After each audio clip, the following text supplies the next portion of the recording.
Looking back, I can trace my life to a series of moments that seemed small at the time, but turned out to be massive. I grew up in one of those towns where your last name mattered, where everyone knew your business. My dad ran a modest aluminum smelting company, and my mom was a teacher at the local school. They believed in grit, showed up every day, and worked through every storm. They raised me the same way. That foundation stuck with me, even when things got messy. After high school, I packed up and left. College wasn't in the picture, so I found work with a construction crew. There was something rewarding about the labor, the sweat, the rhythm, the sense that you were building something real. But beyond that, I wanted more. I wanted a stable life, a real home, a family of my own. I'd always imagined a life with meaning, one filled with laughter, love, and a house that felt like more than walls and a roof. That's when Vanessa showed up. She came into my life just when I was reaching for something bigger.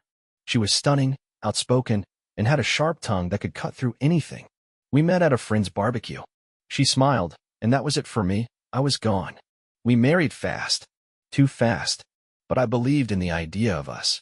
I believed we could handle anything. Now, I realize how wrong I was. I'm Ethan Mercer. And for years, one day haunted me like a curse, April 20th, 2010. That was the day everything came apart. I came home early from a work trip, earlier than Vanessa expected. I wasn't supposed to be back until Thursday, but I caught a lucky break and decided to surprise her. Instead, I walked straight into betrayal. Vanessa, my wife of 6 years, was in our bed with Logan Pierce, a guy I'd never liked. Arrogant, smug, the kind of guy who acted like everyone else was beneath him. The sight gutted me, but honestly, I wasn't shocked. She'd been drifting for a while, distant, cold, constantly complaining. Not just about me, but about everything. We bought the house right before the recession hit. The mortgage was a mess, and suddenly, the dream home she insisted on became something she resented and blamed on me. Around Christmas, she'd blown up over the gifts I gave her. Nothing was ever good enough. Since then, she'd made our home feel like a battlefield. The only bright spot left in my life was our daughter, Sophie. Her face would light up when I walked in the door, like I was the hero in her little world. That was the only thing that kept me grounded. Vanessa? She couldn't have been colder if she tried. At times, I wondered why I married her at all. The truth is, we were both coming off failed relationships, and marriage just seemed like the next move. But when I really think about it, there was no solid reason behind it. Sure, the early years were rough, but over time, I started to love her. I thought having Sophie brought us closer. I believed we'd built something lasting. Now, I wonder if Vanessa ever cared at all, or if she just played the part long enough to get what she wanted. I used to think we had a solid marriage. Turns out, I was just blind. The day everything blew up, I noticed an unfamiliar car parked out front. Inside, the sounds coming from upstairs were unmistakable. I didn't tiptoe or hesitate. I stood there in the bedroom doorway and took a few pictures with my phone, just to remind myself it was real. I wasn't angry. Not right away. Just hollowed out. That was the moment I knew it was over. Whatever we had, whatever we'd built, it was gone. Then she saw me. And instead of remorse, she had the nerve to scream, "What the hell are you doing home early, Ethan?" No guilt. No shame. Just outrage that I'd ruined her little afternoon. That's when I snapped. I grabbed her by the hair and yelled, "Are you out of your mind? You're in our bed with him, and you're mad I came home early." I didn't even realize Logan had gotten up until he called 911. The cops showed up while we were still shouting. Logan met them at the door, half naked, playing the victim. I was arrested on the spot for pulling Vanessa's hair, even though I didn't hurt her. It took days to pull together enough for bail.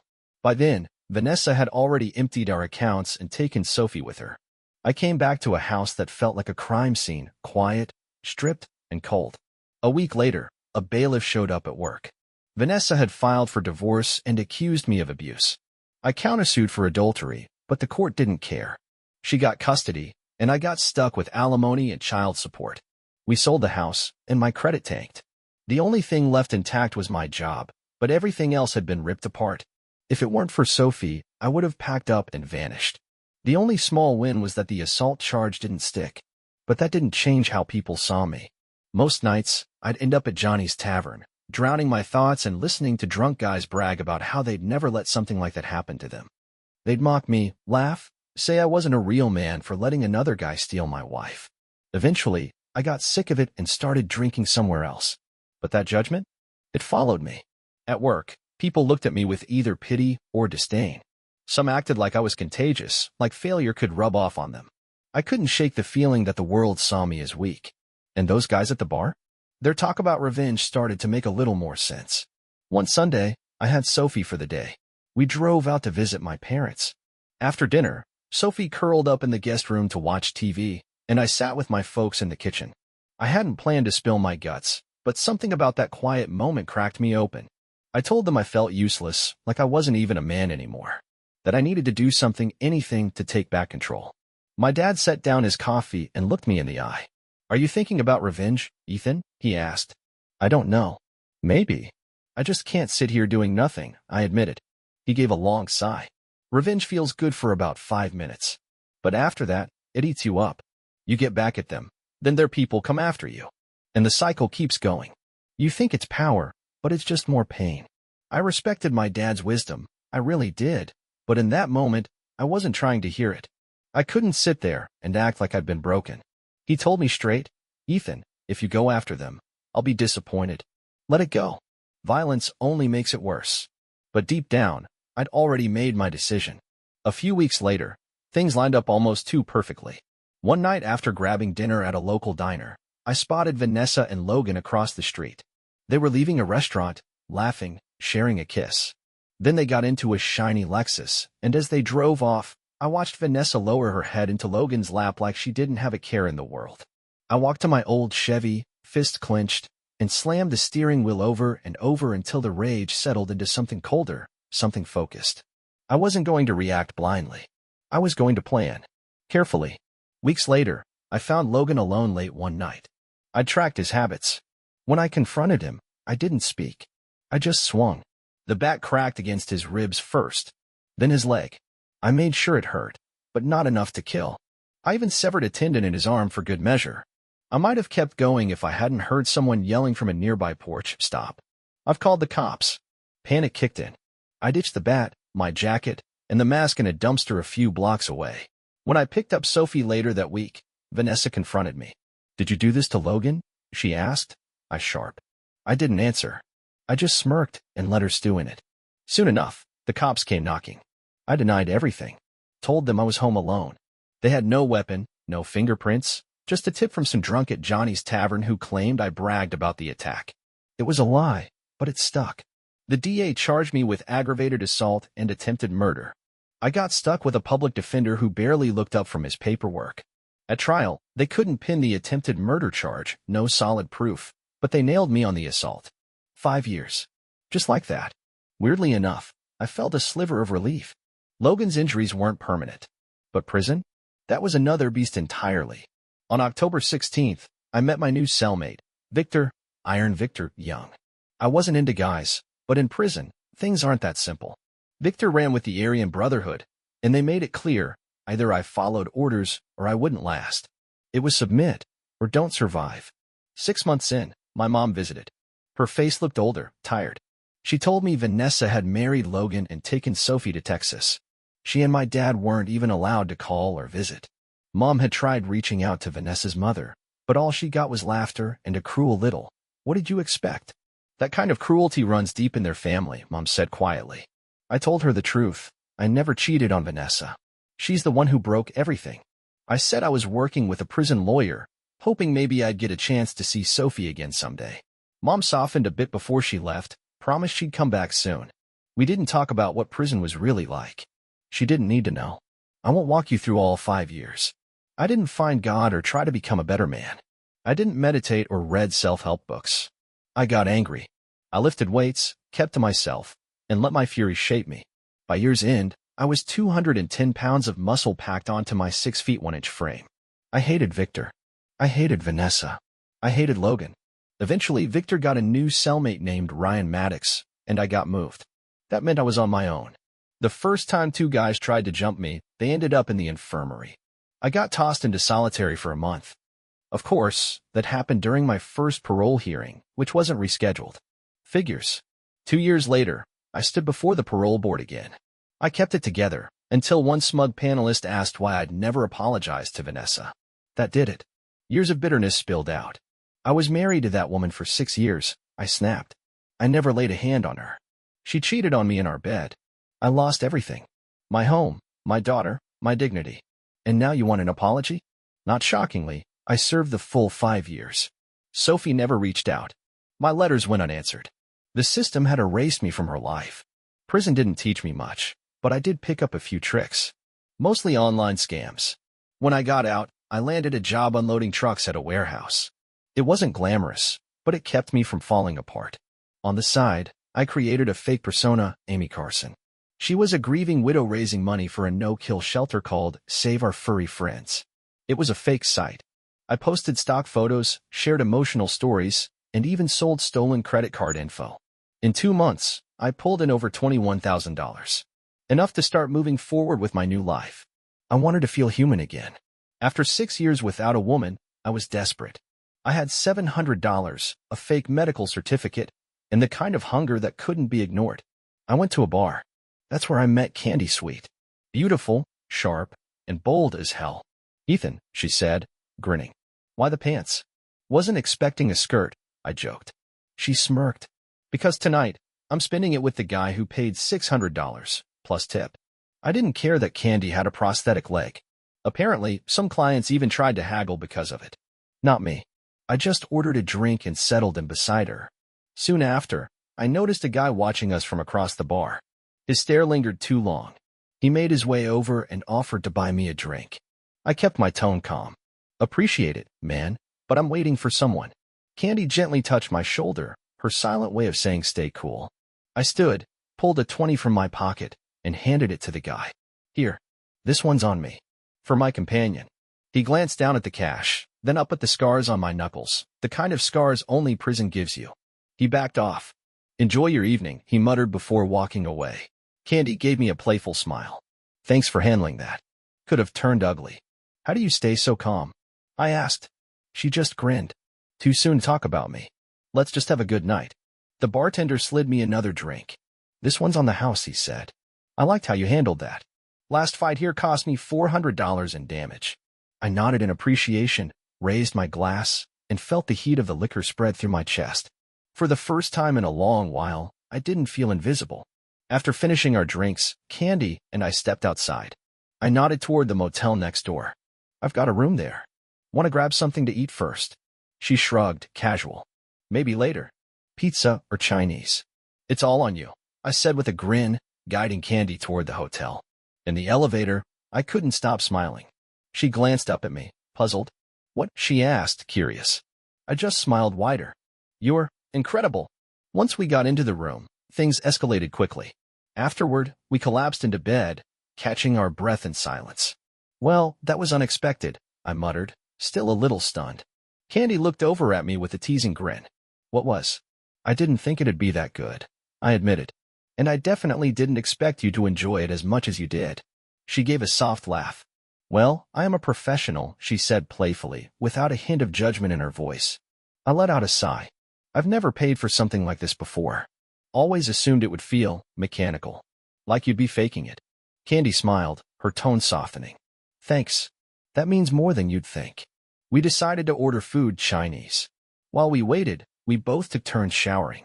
When it was my turn, I got a closer look at Candy's prosthetic leg. Just below the knee, all smooth metal and function. I couldn't help but stare for a second. Does it bother you? She asked, clearly sensing my gaze. I shook my head, meeting her eyes. No, not at all. Honestly, it's kind of incredible. I didn't even notice when we walked over. You don't limp or anything. She smiled, pride flickering in her expression. I hear that a lot. It's just part of me now. Later that night, we made love again. By morning, after another quick shower, she caught me looking at her leg again. Motorcycle accident, she said casually, like she'd recited it 1,000 times. Your leg? I asked, still wrapping my head around it. Yeah. Everyone asks eventually, she said, her tone a little distant. You were polite not to, but I could tell you were curious. I nodded. How did it happen? Candy took a breath. There was this guy, Brent. He just bought a new bike and wanted to show off. Thought he was some kind of hotshot. I was dumb enough to hop on the back. He sped up to impress me, lost control, and we crashed. What happened to him? I asked. He wasn't wearing a helmet. Smashed his skull against a lamppost. Was in a coma for a week before they pulled the plug. Didn't make it. Her voice softened. but it held a cold edge. I guess I should feel bad. But he's the reason I lost my leg. No insurance, no money, and I was left with the bills. She looked away, jaw tight. So yeah, I'm a little bitter. I didn't know what to say, so I just nodded. Sometimes silence says more than words. The worst part, she continued. When my parents found out what I was doing to pay off the debt, they disowned me. Just like that. To them, I was a whore. No conversation. No chance. I turned to her, serious now. There are worse things than getting paid for sex. Her eyebrow arched. Yeah? Like what?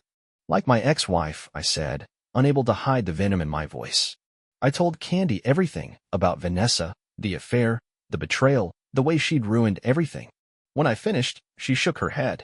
Your ex is a monster, she said. Worse than Brent.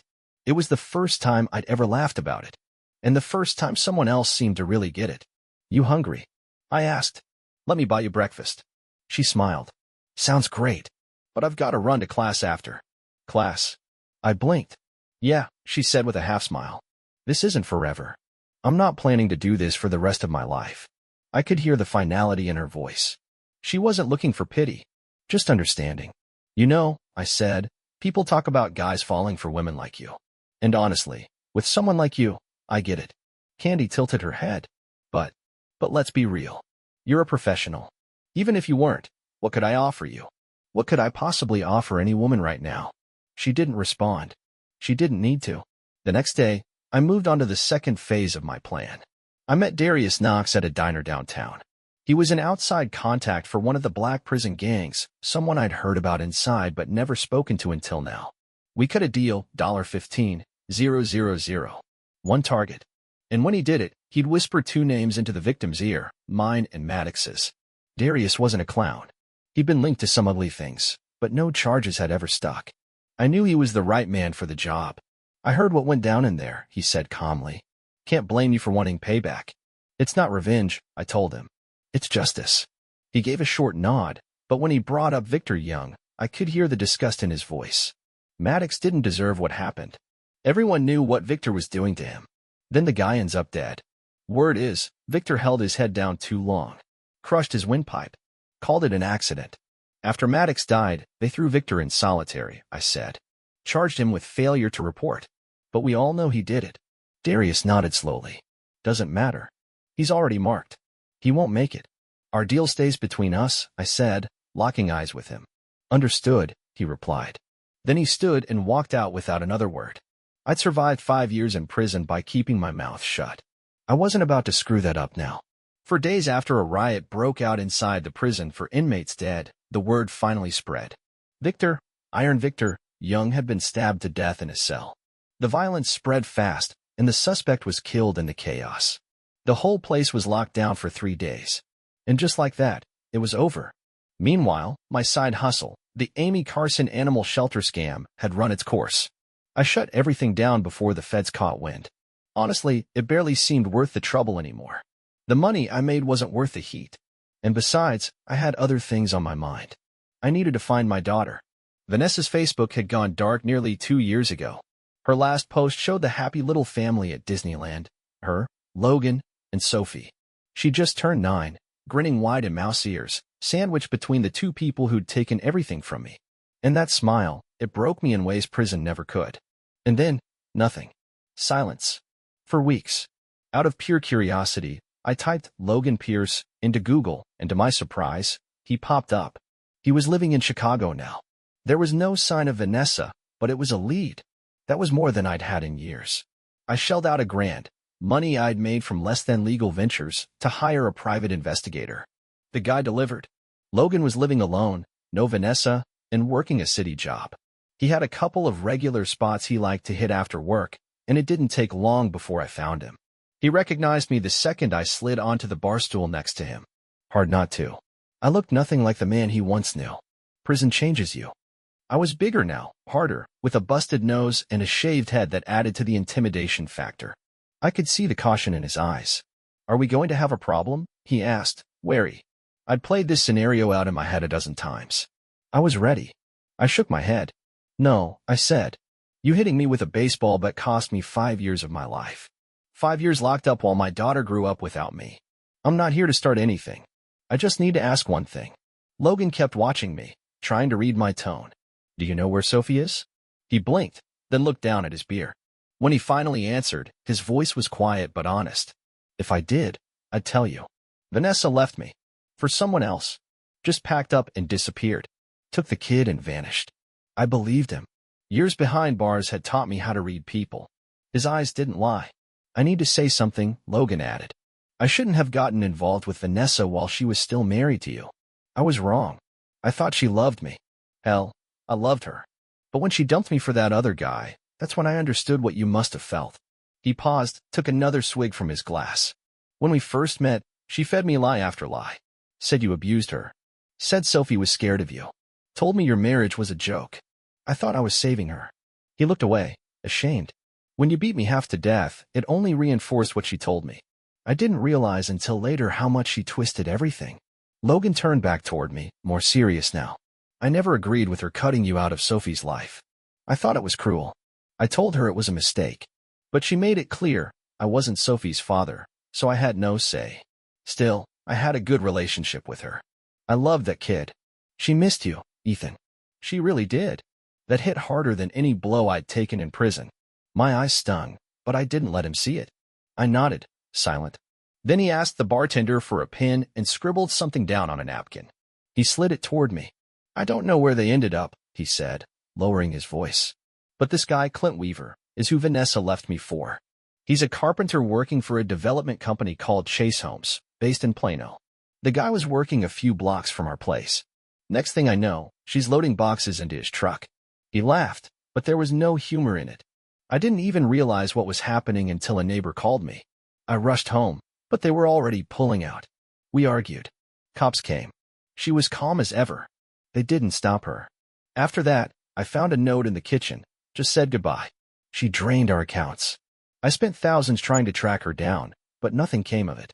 Logan sighed, bitter. A year later, I filed a suit, infidelity and abandonment. Sold the house and moved here. Figured I'd rebuild. But I never stopped thinking about Sophie. I just wanted to see her again.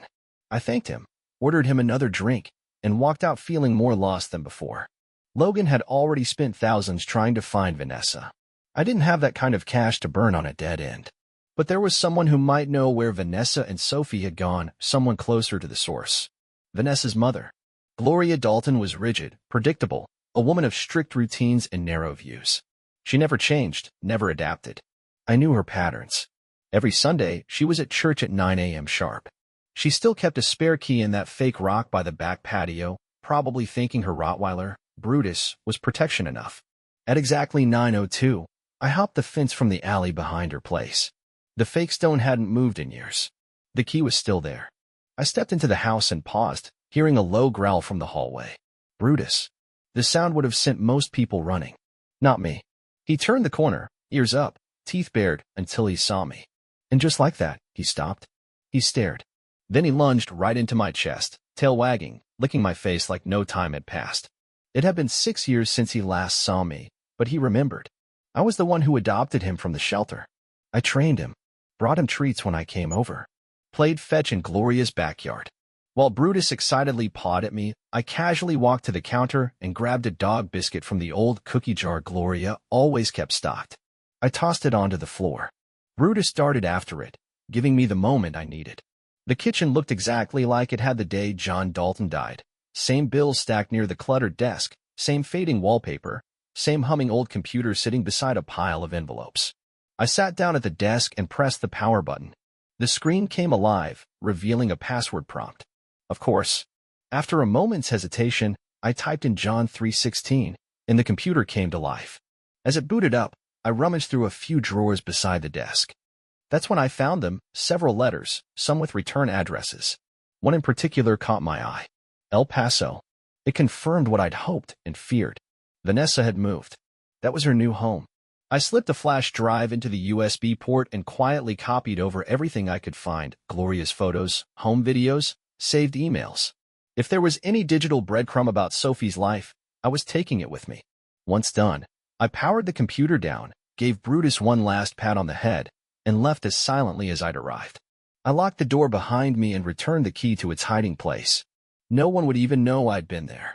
That Sunday, I holed up in my room and went through the files, videos, birthday photos, school recitals, holiday snapshots.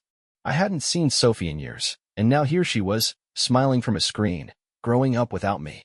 She was beautiful, strong, full of life. It crushed me. I'd missed everything.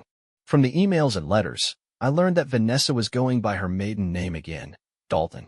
She wasn't married to Clint Weaver, the man she ran off with, but they lived together. Sophie was in 5th grade now, a child on the edge of adolescence, and I was just a stranger in her past. By Monday, I was already taking action. I handed all the information, addresses, names, timelines, along with a $500 retainer to a private investigator in El Paso. He confirmed it quickly. The address was current. They were there. I finally had something real to go on. On Tuesday, I found myself standing in front of my parents' door. The last time I'd seen my father had been at my sentencing. I'll never forget that look, equal parts heartbreak and disbelief. I stood there now, wondering if he'd open the door. Or worse, if he'd close it again. "Hi, Dad," I said softly when the door creaked open. He didn't hesitate. He pulled me into a hug so firm it knocked the wind out of me. Then he stepped back, looked me over like he couldn't believe it, and pulled me into another embrace. "Elaine," he called over his shoulder, "Ethan's home." Mom came in from the kitchen, arms wide. She wrapped me in a hug that made the years melt away. "Coffee?" she asked. "Yeah," I said, swallowing the lump in my throat. "Please." We sat at the kitchen table, where I'd eaten breakfast as a boy, where I'd done homework, where we used to play cards. It hit me harder than I expected. So much had stayed the same, except me. "Mom, Dad," I began, voice rough, "I need to apologize. I let you both down. I should have listened to you. I should have ignored the garbage I was hearing from those barflies, but I didn't. I let it fester. I let it destroy everything." Mom came around and held me tightly. Dad just reached across and placed a hand on my shoulder, firm, but forgiving. "I found Vanessa and Sophie," I said after a beat. "They're in El Paso. I need your help. I want to file for visitation. I've got enough saved up to hire a lawyer and make the trip, but I can't do it alone. Will you help me?" Dad sat quietly for a moment, then asked the question I knew was coming. "What exactly are you planning to do, Ethan? This isn't going to turn into another situation, is it?" I winced, but I got it. He had every reason to be wary. "No," I said firmly. "This isn't about revenge. I've served my sentence. I'm off parole. I've stayed out of trouble. This is about Sophie. I just want to see my daughter. And I think it would help, legally, if you two were with me. If we filed together." He looked at Mom, and they had one of those silent conversations only couples can have. Then he nodded. "When do we leave?" he asked. "Can you be ready in a week?" I said. "I need to wrap up some things at work, and I'll take your car in for a tune-up. We'll need it once we get there," Mom added. "Sure," I said. "Monday morning?" They agreed. We sat for a while longer, catching up, swapping stories. It felt good. Like something in my life had finally stopped spinning and touched ground again. Over the next few days, I used every spare hour to research lawyers in El Paso. I read reviews, checked bar records, even looked through public cases. One name stood out: Nina Voss.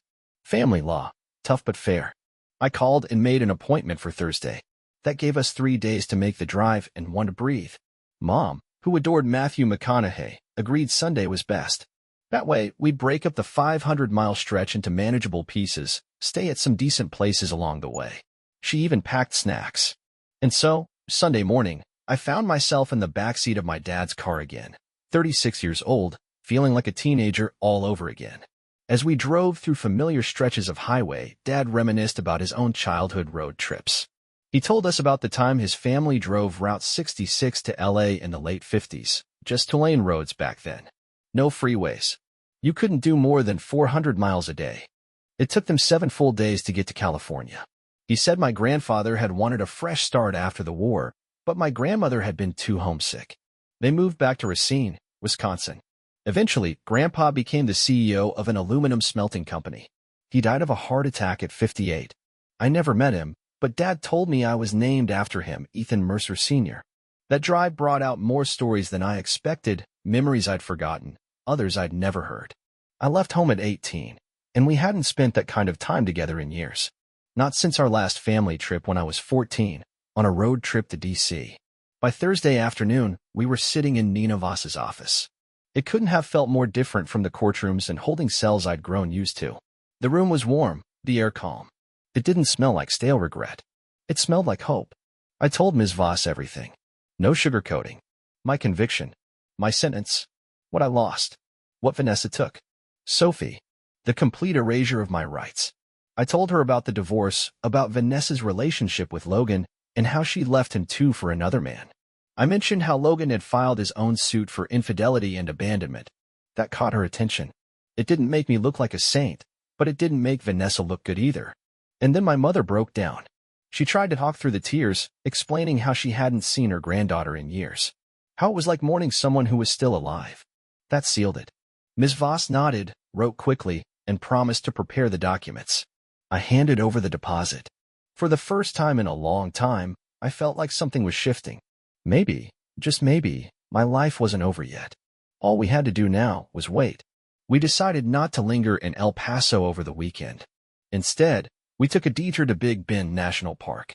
The trip gave us a brief pause from the legal storm still brewing in our minds. Along the Rio Grande, there was something calming in the silence, the mountains, the breeze, the way the river cut through the land like time itself. For a moment, we could breathe again. 4 days later, Ms. Voss called. We were to meet her Tuesday morning to prepare for a hearing before a judge. That call sent a jolt through me. This was it, the moment we'd worked toward, barely daring to believe it would come. That Tuesday afternoon, Ms. Voss was a force of nature. She strode through the courthouse with purpose and precision, already armed with a signed statement from Logan Pierce. He confirmed that Vanessa had ended their relationship and cut him out of Sophie's life, something the judge hadn't known until now. There was just one request from Logan, that Sophie be told he hadn't abandoned her, that he still loved her. When we met Ms. Voss in the courthouse lobby, it was clear she and the judge had a well-established rapport. That helped. We answered a few direct questions, and then Ms. Voss made our intentions clear. At this stage, we were only asking for a brief, supervised visit with Sophie. A chance to re-establish contact. Nothing more. She proposed that a court-appointed social worker accompany us. And, more importantly, she asked that Vanessa not be informed of the meeting in advance. Your Honor, Ms. Voss said, my clients haven't seen Sophie in years because Vanessa actively prevented contact. She later did the same to Mr. Pierce. We're not looking to escalate this. We're trying to protect Sophie from further manipulation. To my astonishment, the judge agreed. We were approved for a 3-hour visit the next day. We'd pick Sophie up directly from school, accompanied by Ms. Voss and a social worker, and return her home afterward. As we stepped outside into the blinding Texas sun, I felt something I hadn't in years, hope. I wanted to hug Ms. Voss on the spot, but she kept it professional. We'll meet tomorrow at 1:45, she said. The social worker will join you at the school. Once Sophie is in your custody, I'll step away. Ms. Reyes will stay with you until Sophie is returned. Then her voice dropped to a firmer tone. Don't mess this up. Stay calm. Stay sober. And if Vanessa causes a scene, and she likely will, do not engage. Let her bury herself. The social worker will be watching, and trust me, that could help your case. She looked each of us in the eye. Treat the social worker like a friend. Because if all goes well, she might just become one when we return to court. With that, she was gone. I turned and hugged my mom and dad, thanking them again for standing by me when they had every reason not to. The next 22 hours stretched endlessly. We didn't stray far from the hotel, just grabbed dinner at a diner across the street and tried to keep things light. But inside, I was spiraling. What if something went wrong? What if Sophie wasn't at school? What if she didn't want to see me? My parents offered calm words, but their eyes betrayed the same worry I felt. The next afternoon, we arrived at Ms. Voss's office at 1 p.m. By 1:35, a short, solid woman with warm eyes introduced herself as Paula Reyes. She was the court-appointed social worker, and it was immediately clear she'd read the entire case. She greeted my mother with the kindness of a fellow grandmother and gave us advice on how to approach Sophie after such a long and painful separation. Let the grandparents reconnect first, she advised. They'll seem more familiar. Then follow their lead. I was beyond grateful for her guidance. I had no idea how Sophie would react. The last time she saw me, she was a child. Now she was on the brink of becoming a young woman, and I was just a memory at best. We arrived at the school 30 minutes before dismissal. The principal and vice principal reviewed the court order, contacted the district office, and consulted their legal team before approving the release. 10 minutes before the bell, Sophie was brought into the vice principal's office. Her eyes scanned the room and landed on my mom. Her face lit up. Without hesitation, she ran into my mother's arms. Mom dropped to one knee, holding Sophie tightly and sobbing. It was a moment I'll never forget. Then Sophie turned and saw my dad. "Daddy," she cried out, still using the name she had given him as a toddler, when Grandpa had been too hard to pronounce. He lifted her up, kissed her on the nose, and smiled as tears welled in his eyes. Then, her gaze landed on me. She paused, her head tilted slightly. "Daddy," she said, unsure. Mrs. Reyes had warned me this might happen. I looked different, rougher, harder. Time had changed me. I knelt down, arms open, praying she'd still see me for who I was. She hesitated only for a second. Then she ran into my arms. I held her, breathing in the scent of her hair, trying not to cry in front of everyone. Then the door flew open. Vanessa. She was red-faced, furious, eyes wild. "What the hell is going on?" she shouted. "What are you doing here? Leave Sophie alone." Ms. Voss stepped forward, cool as ever, and handed her the court order. "Miss Dalton," she said, "this order grants Sophie's father and grandparents the right to a 3-hour visit today. Mrs. Reyes will remain present to ensure Sophie's safety and verify her return." Vanessa barely glanced at the document before throwing it to the floor. "I don't care what that paper says. You don't get to just take my daughter. These people have no right to be here." She lunged towards Sophie, but Sophie, instinctively, moved behind my mother. Mrs. Reyes immediately stepped between them. "Miss Dalton," she said, voice firm and steady, "do you want me to call the police? Because if you keep this up, I will. You're interfering with a court-sanctioned visit. One more outburst, and you'll be detained until you can behave like an adult." Vanessa froze. And for the first time since this all began, the power shifted. The tension in the school office was suffocating, but for the first time in years, it felt like progress, like a genuine step toward reconnecting with my daughter. The assistant principal quickly stepped in, doing her best to calm Vanessa down before things escalated further. She gently guided her into another office, giving us the window we needed to leave without further chaos. With Sophie and Mrs. Reyes by our side, we slipped out and walked a few blocks to a quiet little cafe. Mrs. Reyes sat at a nearby table, close enough to supervise, but far enough to give us space. Earlier, she had coached us on how to talk to Sophie after all this time, what to say, what not to say, how to let the conversation unfold naturally. And honestly, it made all the difference. Sophie wasn't scared, just confused. But that confusion hit me like a gut punch when she looked at me with tearful eyes and asked, "Daddy, why didn't you ever call me? Why didn't I get birthday cards or letters?" I knew that question was coming. I'd prepared for it. I reached into my mom's purse and pulled out a thick manila envelope, my proof. "Sophie," I said softly, "I thought about you every single day we were apart. I did write you. I sent cards, letters, even postcards. They all came back." I laid the envelopes on the table, each stamped "Return to Cinder" in Vanessa's unmistakable handwriting. "Your mom didn't want me, or your grandparents, in your life. Twice. I even hired lawyers to try to speak to you." "Why did she do that?" Sophie asked again, her voice fragile. The truth was simple, because Vanessa was cruel. Vindictive.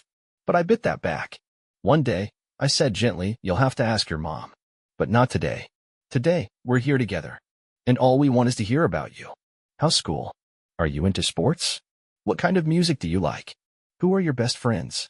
3 hours vanished in a blink. We laughed, caught up, and let love do the healing. When it was time to take her home, we followed the rules exactly. No drama. No delay. Vanessa was already waiting on the porch when we arrived, cigarette in hand, jaw clenched tight. I hadn't even put the car in park when Sophie's voice came from the back seat. "I want to show you my room." Looking at Vanessa's expression, I hesitated. "I don't think today's the right day for that," I told her. "Your mom's not in the best mood." "But it's my room," she protested. "I should be allowed to show it to you." My mom stepped in with grace. "How about this?" she said gently. "Why don't I come see your room today? Next time, we can all go." Sophie nodded reluctantly. Mrs. Reyes agreed to stay with them, so my mom, Sophie, and the social worker walked up the driveway toward the porch. My dad and I stayed back in the car, watching closely. We couldn't hear what was being said, but we didn't have to. Vanessa's body language made her feelings obvious. She was seething. Still, Mrs. Reyes didn't flinch. Her presence alone seemed to keep Vanessa from losing control completely. A few minutes later, the three of them returned to the car. Sophie climbed in beside me, cheerful. My mother followed with a strained smile. Vanessa remained on the porch, arms crossed, still glaring. Then came the twist none of us saw coming. 2 patrol cars pulled up, one in front of us, the other behind. My heart stopped. Panic surged. Was this about the Victor Young situation? Or maybe the old internet scam? I was already bracing for cuffs when 4 officers stepped out of their vehicles, and Clint Weaver pulled into the driveway, slamming his truck into park and rushing toward Vanessa. Mrs. Reyes walked over to the officers calmly, speaking with the one in charge. Moments later, they walked up the porch steps and placed both Vanessa and Clint in handcuffs. My brain was spinning. What the hell is going on? I asked, my voice dry. Stay in the car, Ethan, my dad said firmly. I was halfway out the door when he stopped me again. Let me handle this. Before he could even open the door, my mom jumped into the back seat, her face pale and confused. I don't know exactly, she said, shaking her head, but something happened in Sophie's room. Mrs. Reyes picked up a toy and started asking questions. I couldn't hear it all, but she called the police immediately. Said they needed to come fast. Just then, Mrs. Reyes approached our car. I'm sorry, she said, her voice even but serious, but Sophie will be coming with me to the station. We need to ask her a few questions. You should call Ms. Voss and have her meet us there. What's going on? I asked, feeling dread settle into my chest. We don't know yet, she said. I don't think Sophie's been physically harmed, but there were items in her room that raised serious concern. The police need to investigate. Until then, she'll be placed with a social services family. She looked at me directly. Please, trust me. This is for Sophie's well-being. Call your lawyer. We'll keep you updated. The next 3 weeks felt like a lifetime. When the truth finally came out, Ms. Voss made sure we were ready. The object Mrs. Reyes had found in Sophie's room was a toy, but one hiding a tiny camera inside. It was a recording device. That was enough for the police to get a warrant. Clint's computer was seized, and it contained evidence that made the entire department sick.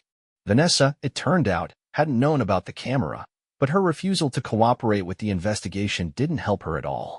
Worse, during one school incident, Vanessa had verbally attacked Mrs. Reyes, throwing racial slurs and insulting her appearance. The courtroom tried to stay impartial, but the judge clearly took note. Thanks to Ms. Voss's relentless work, not only did I win custody, but Vanessa was denied visitation entirely. 2 months after we first arrived in Texas, I found myself back in my father's car, this time with Sophie safely buckled in beside my mom. We moved in with my parents for nearly a year. Sophie's therapist recommended taking it slow, easing her into her new normal. We followed that advice to the letter. At Sophie's 11th birthday party, we even invited Logan. The therapist encouraged us to foster forgiveness where it was safe, and Sophie was thrilled to see him. He brought her a handmade jewelry box and hugged her like a proud uncle. Vanessa was nowhere near, and that was the best gift of all. The hardest part came when Vanessa moved back to town. At first, I tried to be reasonable. We allowed Sophie to visit her mother a few times at Gloria's house, supervised, brief, and always during the day. But it didn't take long before things began to spiral. One afternoon, Gloria called me. Her voice trembled on the other end of the line. Ethan, I don't want to do this, but I have to tell you something. She paused. Vanessa's been saying awful things. About you. About Frank. About everything. I hardly recognize the woman she's become. It breaks my heart, but I don't want to lose my granddaughter. I think it's best if Vanessa isn't around Sophie anymore. That was all I needed to hear. I immediately revoked all of Vanessa's access to Sophie. In court, her rights were permanently terminated. It felt ugly, brutal even, but necessary. Vanessa's reaction was as unhinged as I expected. She screamed, threw things in court, and threatened just about everyone, including Gloria and even Sophie. Her own lawyer, red-faced and humiliated, had to escort her out of the courtroom. It felt like we were living in some trashy daytime reality show.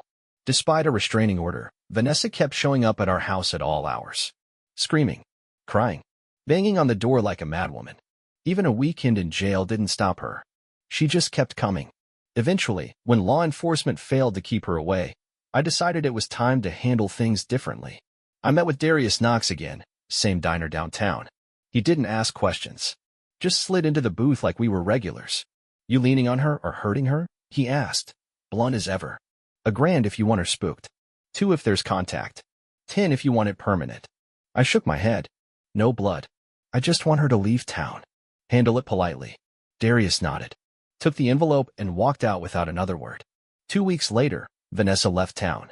No fireworks, no drama. She just disappeared back to Texas. I thought it was over. But then, a year later, I found out through Gloria that she'd moved back in with Clint Weaver, freshly out on parole. Apparently, they'd been living together overseas in Nicaragua for a while before returning stateside. Clint, true to form, had already violated parole once. Not my problem anymore. When I mentioned the whole situation to Sophie's therapist, she treaded carefully, as always. She didn't offer a formal diagnosis, but based on Vanessa's history, she suggested there was likely some form of personality disorder, possibly multiple. Either way, she agreed with our decision to keep Vanessa away. Permanently. I can't say I felt guilty. I felt relief. Meanwhile, something unexpected happened. Life moved forward.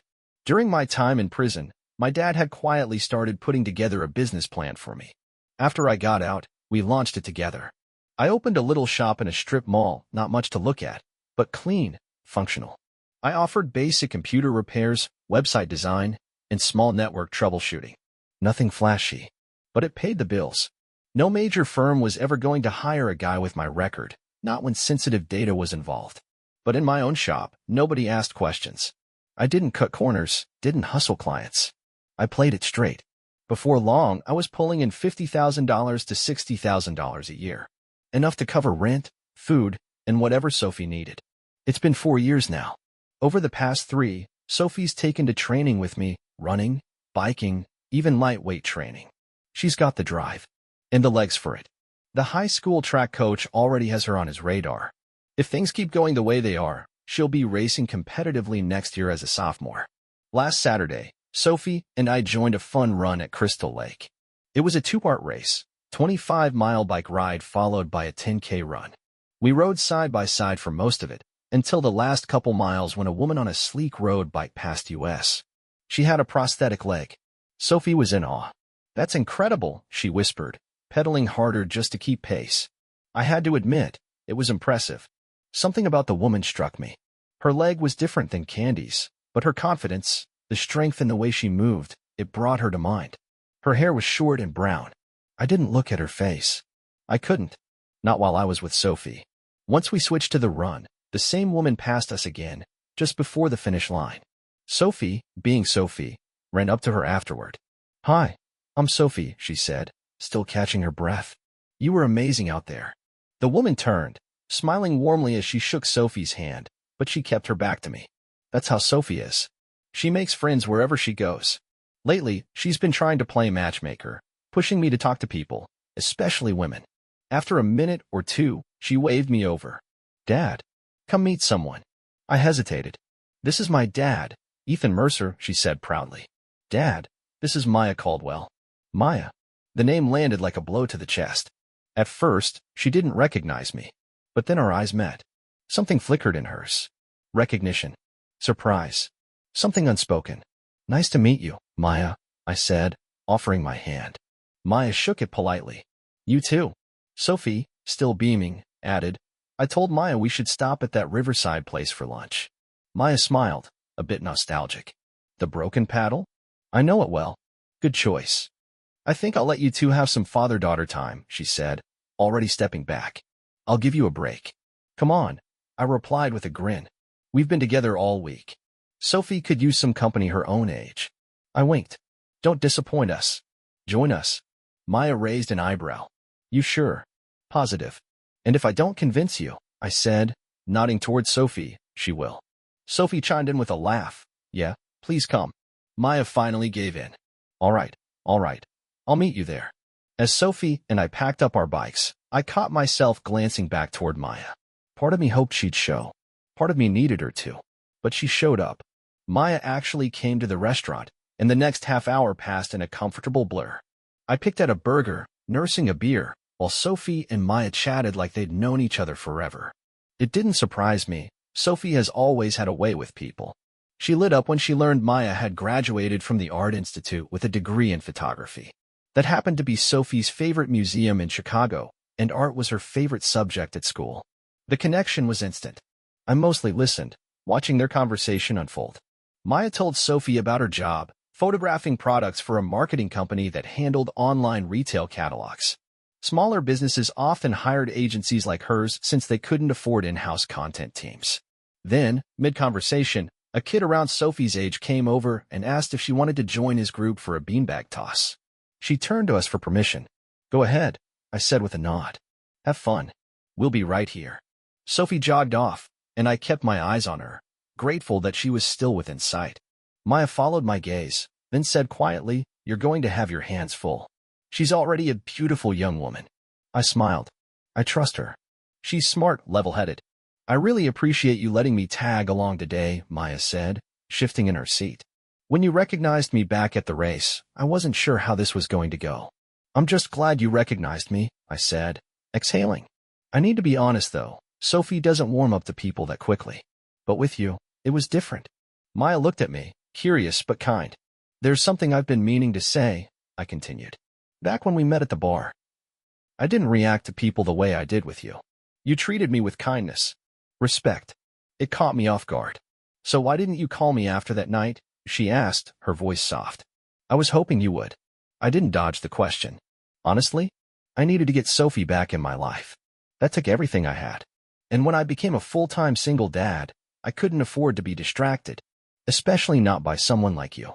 She raised an eyebrow, just slightly. "No, I didn't mean it like that," I said quickly. "I just mean, it would have been too easy to fall in love with you. And I couldn't afford to lose focus." Her expression softened. "So it wasn't about me?" "Not at all. I was a mess back then. You didn't deserve to get caught up in it." She nodded slowly, then asked gently, "Are you still working as an escort?" The question wasn't judgmental. If anything, she was careful, like she didn't want to offend me. I tensed, but she didn't flinch. "No," she said. "Not since I got my job. The day I was hired, I walked away from that life." Her voice carried quiet pride. "I make a good living now, steady paycheck, health insurance. I even got a new prosthetic. My medical bills are paid. I don't look back." I nodded, honestly happy for her. "That's good. Really good. What about your family?" I asked. "I remember you were estranged from them." "You've got a good memory," she smiled faintly. "My mom and I are talking again. Dad, he still struggles. I think it shames him more than he admits. But he's trying. He offered to mortgage the house at one point just to keep me from going back to that life. I couldn't let him do that." She looked away for a second, then added, "It's been 3 years since my last client. I think my dad's beginning to forgive me." Slowly. We talked more after that. About Sophie. About work. About second chances. When Sophie came back to the table, flushed and laughing, she turned to me with those big hopeful eyes. "Dad, can Maya come over for dinner next weekend?" I glanced at Maya. She was just as surprised. But I could see it in Sophie's face she meant it. All I could do was smile. "We'd love that." What I didn't know then was that dinner would be the beginning of something much bigger. Maya and I have now been dating for over a year. And I'm seriously thinking about proposing. Sophie adores her. They've become best friends, inseparable in a way that feels effortless and real. Before I proposed, though, I plan to ask Maya's father for his blessing. I know it's old-fashioned, but I think it could help mend things between them. It's slow going, but maybe it'll make a difference. Her dad, like a lot of men, has questioned why I'm not bothered by her past. And maybe, once upon a time, I would have been. But we've talked. We've set boundaries. Fidelity in marriage isn't just important, it's non-negotiable for both of us. Some people might call me a fool for opening my heart, for letting someone like her into my daughter's life. But I don't see it that way. Before Maya, I dated someone else. A kind, stable woman. Things were going well. One day she asked about my missing front teeth. So I told her the truth. About prison. About Victor Young. Her smile faded. Slowly, she began to pull away. A few months later, she vanished from my life completely. She couldn't handle what I'd done to survive. When things got serious with Maya, I knew I couldn't keep secrets. I laid it all out.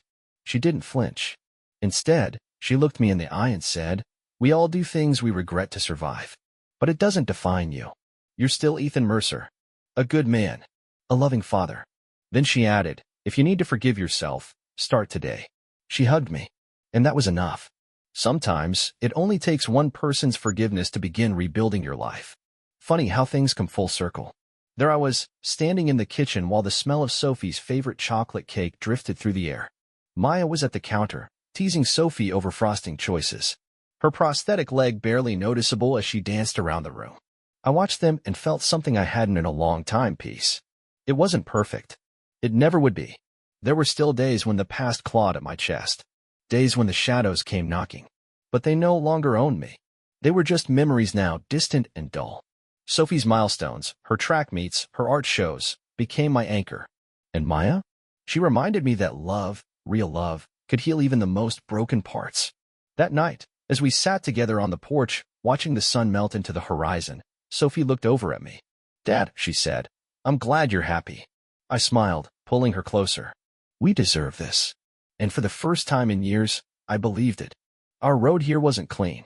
It wasn't easy, but it led us home, a family forged not by perfection, but by survival, love, and the will to keep going. And in the end, that was more than enough.